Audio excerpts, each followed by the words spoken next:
Welcome back to the show. You're watching Straight Up on Urban TV. My name is Maritza, and I hope you're having an absolutely gorgeous Monday evening. Now, we've talked about this before, and this being an absolutely crazy weekend, I know a lot of people did indulge or partake in consuming the beverage. We're talking alcohol. Now, alcoholism is a problem that people don't acknowledge most of the time. It's something people fight, and sometimes people don't even understand the repercussions or the consequences of being addicted to something like alcohol. But we're going to tackle that today, and this time we're specifying with alcoholism and its impact on relationships. In studio, super psyched to have him back. I have Ben Kahirimbanyi. Did I say it right? Yes, Bekunda in studio. Welcome to the show. Thank you. I'm super psyched to have you back. And the last time we actually did, we did talk about alcoholism, you know, what it is and how it affects people. But now let's zero down to relationships, which is basically the most important aspect of being around or being a human being. You need relationships to, you know, whether it's at work, you need relationships maybe with your social life, families, that's relationships. Now, what kind of impact does being an alcoholic actually have on relationships in general? Well, being an alcoholic definitely is not a good thing, because once you're an alcoholic, it means you're dependent on the drug alcohol. Alcohol is a drug. That's true. So when you're dependent on alcohol, it's what matters to you.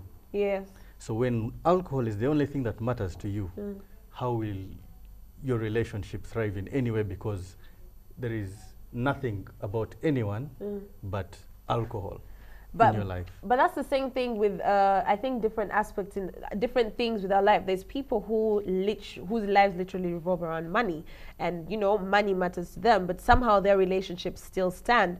And very different things. Other times, maybe I'm just a selfish person. The only thing I think about is me, but somehow my relationships still stand. But I'm yet to see a relationship that survives.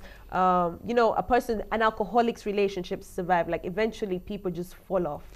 Well, alcohol, you see, works on the brain and on the body. Okay. So it kills your senses, basically. It kills your body, basically, because that's why you find people staggering, people can't think straight, they stammer. So it takes control of you. Money, on the other hand, you are the one who controls it. So and at the same time, the money can help you sustain your relationship in one way or the other. Because you go and buy her this, or she will buy you the other. So it's very different. You can't put the two together. So the thing with alcohol is that it kills your senses. Now let's just go straight to, because it's Man Issues Monday, and a lot of the time, well, even in this century, the man is the head of the home. Okay, calm down, feminists. The man is the head of the home, regardless of how you want to put it. Yeah. So how does a man being the head of a home and being an alcoholic actually affect the family, like the immediate family? Well, being an alcoholic, it means that everything that they have is going to sustain their habit. Yeah.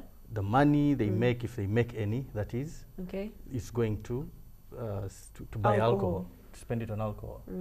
On the other hand, as the man of the house, you will not be doing any responsibility. You will not have any responsibilities to take care of, as in you're not capable of taking care of anything.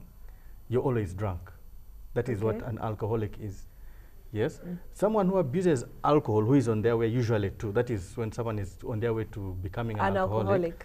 They have some limits they can handle. That's but true. When you walk into the house and your child, say you have children, sees you in that state, say your child is probably 4 and above, they are beginning to understand. They understand what's happening.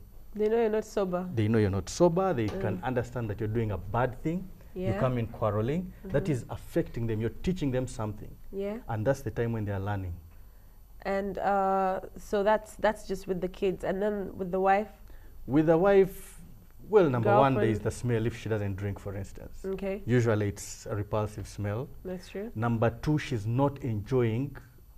You're in your own world. You're saying things which are not coordinated. You're probably shouting, fighting, or you're just, docile? Yes. You're useless. Yeah. You come, you fall on the bed, you black out. Or you come, you make noise, you fight, you know. That would be very uncomfortable for her. But what about, because I've seen, like you said, alcohol abuse is different from alcoholism, but isn't there a way an alcoholic can balance can manage his family without letting it go down the drain? No. So Not an alcoholic. Not an alcoholic. No. Alcoholism is the extreme. It is finished. It now is the end. With alcohol, with alcohol abuse, actually, before I even get to the alcohol abuse question, the thing is, sometimes when you're drinking, you're doing it with your partner, right? Yeah. So at what point, a lot of the time in relationships, does one partner exceed the other? Well, like I told you the last time, if this person is prone to being an alcoholic because of their history, yeah, their uncles, their aunties, their parents before them had that problem, you'll most probably get it. Another thing is if they start drinking, one has started drinking earlier than the other. Say, I mean, underage drinking. Yes. They are more prone. Then, at the same time, there is the one who takes more than the other. Yeah. Say, I drink with you, but I drink every day. You drink only on social gatherings. All right. Yeah? So with time, it starts catching up with me. I start getting dependent, while the other one is more or less containing it. Okay. Yes. Now that makes sense. Yeah. So you find that there will be a difference. I need to ask though, now back to the alcohol abuse question that I had. Parents who abuse alcohol, do they have it around their children? Do their children know that, mommy's not sober, daddy's not sober? Yes, they do. Or is that next level alcoholism? No, they do, because they have no control. When you get drunk, you get drunk. Yeah. Much as you have limits. Okay. But this is somebody who will get high, come home. First of all, you've driven home drunk. That is already, you've put other people at danger. That's true. Yeah. Then you reach home, you're not in control of your senses. You're doing things as like you're on remote control. Autopilot. Yes. So you're just doing anything. You don't even usually realize what you are doing. Yeah. You know the saying that couples that do things together stay together. Maybe couples who drink together stay together. Okay. How true is that statement? In regard to alcohol abuse and alcoholism? If you're both drinking, getting drunk, falling in the same holes and waking up together, nursing your hangovers together, the two of you might survive, but you'll survive like crap. Okay. Yeah. Because you'll go begging together all to get the drink. You've seen people on the street who you see man and woman, mostly abroad, not even abroad, up country even, just next door. Up country, okay. Because that's actually absolutely crazy. What's happening? Not even just in the West. You know these tiny sachets of alcohol? They're like what, 100 shillings, 500 shillings? Yeah. And what's happening is people are becoming more and more dependent on the alcohol. Like they're pushing for a ban of those sachets. So I think it happens even closer to those home. things should be banned. Yeah. They are a very big problem. Most especially, I'm into underage drinking more, but most especially to the young ones. Yeah. But even to the elderly ones. Yes. I have people that I got to know who used to take them when I was in Kabale, and about over 100 people died at the time. Seriously? Because of those, that it's not regulated. They just put whatever they put in. They don't measure how much ethanol it doesn't go through UNBS. There is nothing like that. It just goes. Yeah. Wow. Crap. We need to take a break, but there's something I need to ask you real quick. What happens is when people start to drink, like gradually, not many people can tell that they're heading for alcohol. Well, towards alcoholism, especially if you're doing your abuse at home with the regular glasses and bottles of wine after work and things like that. But does that change your personality? Definitely, it does change your personality. How? Because you're not fully an alcoholic. Yes. You drink a lot. But you go to work, come home. You're doing things contrary to normality. Why get into a car when you can practically not see the road? And then you're proud of it the next day, saying that you guys, they put me in the seat and I found my way home.